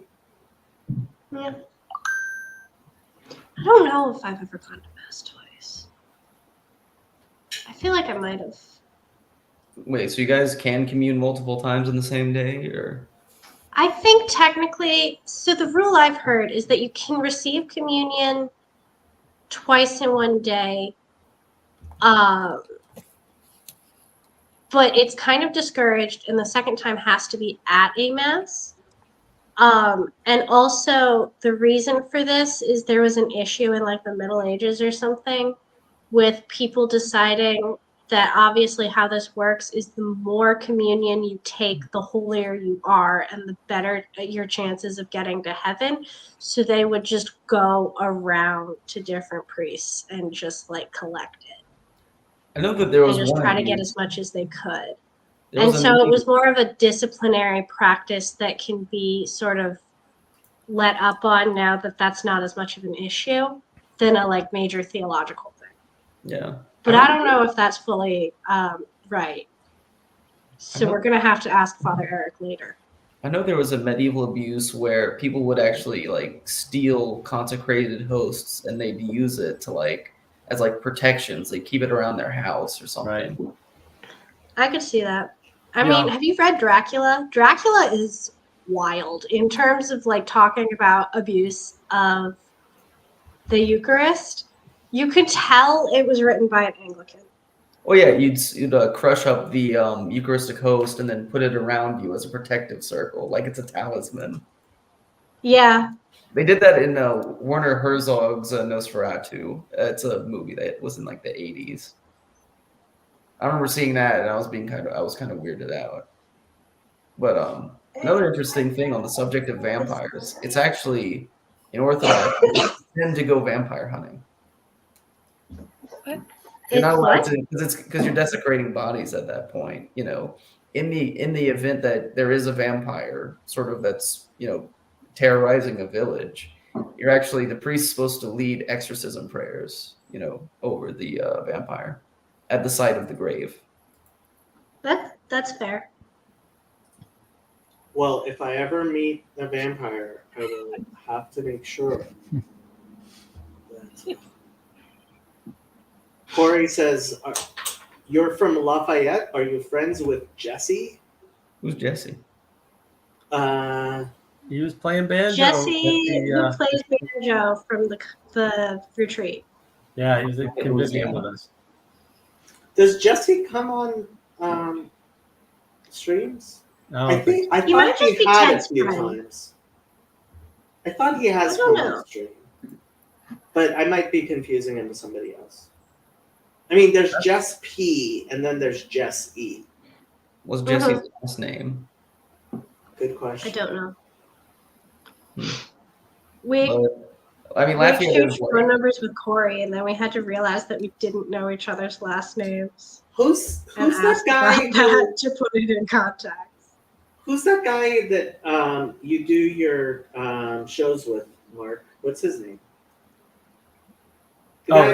He's in Australia. He's no. Yeah, but what's his name? Jesse. His name is Jesse. See, there was a Jesse. There was a Jesse. Oh, we have lots of Jesse. Yeah. Okay. Yeah, we got It's a popular name. Only with the cool kids. I know a Jesse Huball that I went to college with, but I doubt that's the same person. Quite a talented musician. He was showing Ted how to play better. It was pretty funny. They did little music lessons in the corner, and we were all talking, and they're playing music. It was fantastic. Lots of music. It was great. Yeah. I've started recognizing the importance of music a lot more. I've actually started when I do crisis counseling for Trevor, and I've started actually just playing music in the background as a practice of like being calm and not getting too caught up in people's crises myself. That's a good idea. Mm-hmm. Yeah, I don't know if you could do that when you're actually doing therapy, but it actually doesn't sound like a bad idea. Or their waiting room. Yeah, a lot of therapists use background music during the. Well, last in the time waiting I read, room, it sounded usually, like a soft piano cover of Super Mario Galaxy, and I got really confused. Well, in the waiting room, that's actually partially for so the conversation doesn't get overheard, and so like for privacy reasons, that's something that they do, but. Sure, but things can have multiple purposes. Yeah. Yeah. No, I know a bunch of therapists who use music when they're talking. I know a few that use incense too, and incense. Interesting. Well, aromatherapy works, man. Like there's a there, and all those little things stack up, and I would say that's where the that's where the magic is when you start stacking things up. We'll say poetically, which was again sort of the theme of Convivium there. Oh yeah, Jesse Rio. That's what Corey says. Rio? Some Greek myrrh right here. Oh, there we go. Oh, nice. Ooh. We have a chrism candle that we got for our wedding. It's my favorite. It smells like the blessed oil that they anoint baptized babies and confirmed Christians with. Jesse Rowe. No, I've never met a Jesse Rowe, but I'm open to meeting a Jesse Rowe. So good. You should probably meet Jesse Rowe. Okay, yeah, have him send me a message on the Discord or something. Well, I'm surprised if he lives in Lafayette, why he's never showed up at Father Stephen's church. Is he a fan of Father Stephen? I mean, he's Protestant. He's not. Oh, he's Protestant. He did come to mass, but he's not that. He's not an ortho bro. He's not an ortho. Well, ortho bros never show up to church anyway. Yeah, that's. They just hang out on the internet and attack people. They just yell at people on the internet. Yeah. That's their liturgy. Favorite. Yeah.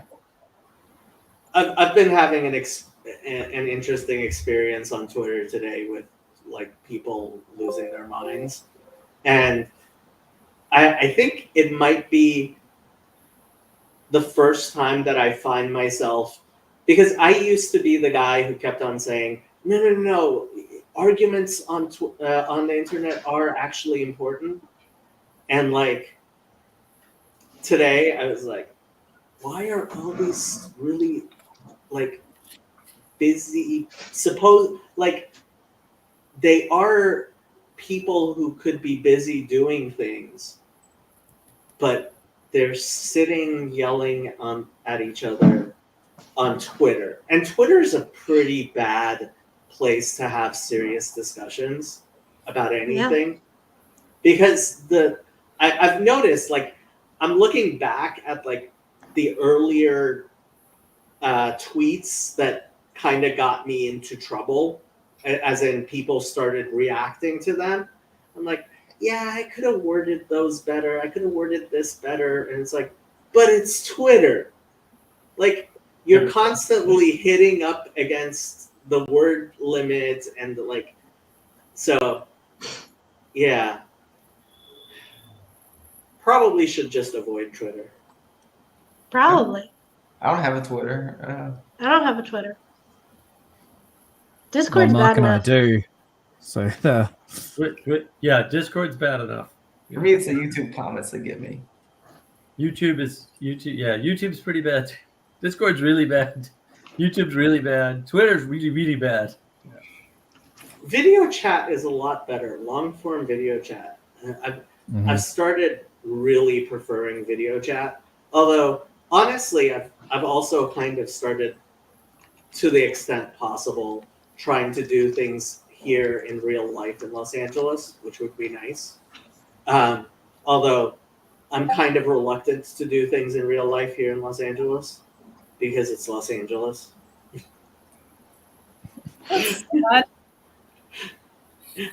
Sounds like you should move to the Midwest. If you convince my sister or my parents. You have to move his entire family. That's fair. My mom is not going to come without her sisters, and my dad isn't going to come without his brothers and sister. And they probably have children. Yeah, and my sister and her husband has a lot of family, and it's like, yeah, we moved from Iran to Los Angeles en masse. Like, I have hundreds of family members. So why don't you do things in real life if you have hundreds of family members? Well, I mean, I do some stuff with my family. Actually, it was interesting. At my birthday party, I had family and my friends from high school and my friends from college and some of the TLC folk. So it was kind of interesting seeing everybody mix. Yeah. Braver than me. Wow. Yeah. I'd say my life is fairly compartmentalized. Hence that I had to say lives. Because usually my work people don't really know like my family, and then my work people also don't really know like church people that I know, and they definitely don't know you guys. So I used to, especially like 20 years ago, I used to have many different compartments, and I used to circle in between them, and I felt proud of that. Like I am a member of many different communities and cliques, and the more I think about it, the more I feel like, no, I was just not committing enough and spreading myself too thin and not integrating my life together enough. Yeah, I think that had some stuff to do with why I never ended up getting married, because every time, I mean, I almost got married twice, but every girl I would be dating, I would be like, yeah, well, you see, I have these groups of friends and these groups of friends and my family and this, and I kind of expect you to get included in all of that. And That's a lot. yeah. That's a lot to pick up. Yeah. I have always wanted all my people connected to each other, and I recognize that doesn't work. But well, I it's want not it. required either. Like, I don't know why. I know. But if you're married, it kind of is. No. Well, I mean, none of the married couples I know are like that. not all of it. I don't know all Colin's Warhammer friends. Oh, I didn't know thank Colin goodness. did Warhammer. You'd hate him if you did. That's divorce territory right there. What? Hey, Well, I Chad, know how some you of them. doing? I work with some of them. I'm good. About ready to go to All sleep. right. I gotta go eat dinner. It was Alright. lovely hanging with you all. Thank you for keeping me company Nice to meet you. as I come off of the retreat high. Later. Chat later. Love to hear your experience in more depth. They finally finished the tile in my bathroom. There you go. Yay. How was it, Mark? It was awesome. Sweet. Yeah, it was great. Campfires every night. Lots of song. Lots of poetry. Lots and lots of poetry. Really good conversations. The tweet that I put out based on one of the conversations is already over 1,000 views, which is super fantastic. So yeah, a lot of this stuff seems to resonate. Meeting Dr. Jim was awesome because he was at Chino, but I didn't get to meet him because I didn't go to Chino. But yeah, he's way better in person. And there were only like 20 of us there, so we had real quality time with each other. Nice. It was really nice. The paintball was fun, even though there were only 3 of us. And Ted was like, Ted didn't like my strategy, but it worked. So he got slaughtered, the poor guy. He's like, I'm going to put my all into this. I'm like, you do that, youngin. You do that. I'm just going to sit back here and whack you with paintballs while you put all of your effort into this. It was Did fun. you have good storytelling and stuff too? Yeah, I mean, we had campfires every night. So yeah. Sweet. Yapping up a storm. Banjos, mandolins, guitars, a little bit of everything. Harmonica. Chad, Cool. how have you been, Chad? I've been well. I haven't seen you in ages. Oh, it's great. Yeah, I've been well. Been around. I just put out a thing today on poetry and imagination because I was thinking about imagination and I don't know. It's hard to explain. Imagine is the foundation or primary way that we actually view the world, and then kind of modernity has kind of hijacked a lot of that and perhaps caused a bit of trouble with us because materialism and modernity kind of, well, it has to do with disenchantment, obviously. Mm-hmm. So that's kind of what I'm thinking about. And I just Anne. So we had CW over here for dinner last weekend, and he suggested G.K. Chesterton's Orthodoxy book, and so she was reading a part of it to me, and it was like it was lining up with what I was thinking about when he was talking about poetry and imagination and madness being tied to kind of well, he called them the logician is kind of insane. So, anyways,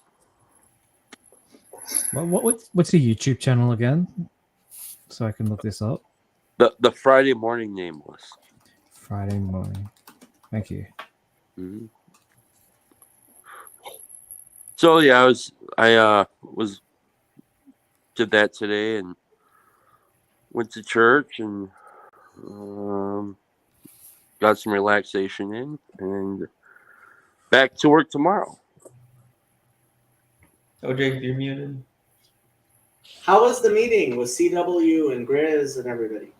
It was great. It was a lot of fun. What'd you guys talk about?